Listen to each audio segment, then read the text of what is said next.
오늘은 이런 이야기를 당신에게 꼭 들려드리고 싶습니다.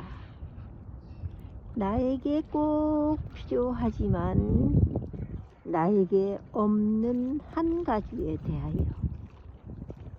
나이키 운동화를 한 켤레 갖고 싶었습니다.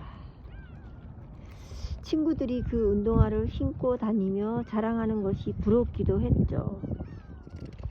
그 당시 내 머릿속은 온통 그 메이커 운동화로 가득 찼습니다. 그 운동화 한 켤레만 가지면 소원이 없을 것 같았습니다. 하지만 형편이 넉넉하지 못한 관계로 엄마께서는 나의 얘기를 들은 척도 하지 않으셨어요. 그러던 어느 날 엄마를 따라 큰 시장에 가게 되었습니다. 그곳에서 두 다리가 없는 남자가 검정 튜브를 바지 삼아 두르고 기어다니며 구걸하고 있는 장면을 보게 되었습니다. 돌아오는 버스 안에서 생각해 보았습니다. 지금의 나를 완전한 존재로 만들어 줄 것 같았던 그 나이키 운동화는 어떤 사람에게는 정말 아무 필요가 없는 물건이구나. 이 문제 하나만 해결되면 아무 걱정이 없어지겠구나. 도대체 그 한 가지가 무엇일까요? 나를 불만족스럽고 불완전한 존재로 만들어가고 있는 것은 무엇일까요? 구직을 못한 청년들에게 꼭 필요한 것은 아마 직장일 겁니다. 그러나 직장에 다니는 직장인들은 걱정이나 불만이 과연 없을까요? 아마 그들에게도 꼭 필요하지만 없는 거 한 가지는 있을 거라고 생각합니다. 더 많은 월급, 눈치 보지 않고 떠날 수 있는 휴가, 도저히 기대할 수 없는 상사의 한마디 그 칭찬 같은 거 아닐까요? 그리고 지금 혼자 계시는 싱글들에게 꼭 필요한 한 가지는 사랑하는 사람이겠지요. 돈도 모아놓았고 결혼 날짜까지 잡아놓았으니 이제 결혼할 사람만 있으면 된다고 말하는 친구도 있습니다. 그런데 말입니다. 정말 그런데 말입니다. 왜 결혼한 사람들은, 그토록 원하던 결혼한 사람들은 자신이 원하는 배우자를 평생 불평불만하고 살아가고 있을까요?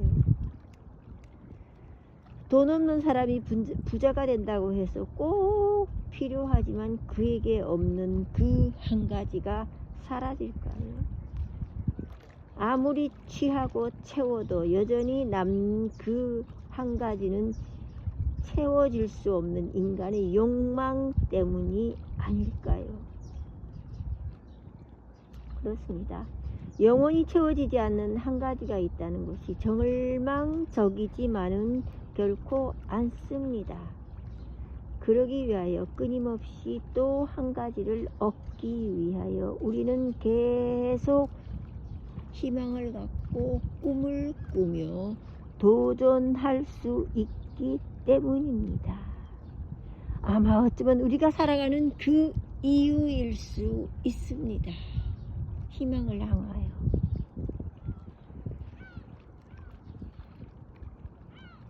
그 많은 여러 가지 가운데 내가 그토록 찾아내렸던 그 한 가지 역시 여러분이 가지고 싶었던 그 한 가지가 포함되어 있기 때문일 수 있습니다. 저와 여러분에게 꼭 필요하지만 지금 없는 것은 사실 눈에 보이지 않는다는 것입니다. 무엇일까요? 사랑일까요? 희망일까요? 약속일까요? 기대일까요? 소망일까요? 그 무엇일까요? 그 어린 시절 나에게, 여러분에게 꼭 필요한 그 한 가지가 나이키 운동화만은 아니라는 것 아시겠습니까? 안개가 참 많은, 안개가 정말 많은 바닷가에서 수많은 갈매기들이 자유롭게 유영하고 있어요. 저기 빨간 해무리에서 아마 어느 순간 태양이 둥실 떠오를 것입니다. 내게 없는 것 찾지 마시고 내게 있는 것으로 고맙고 감사한 하루 되시면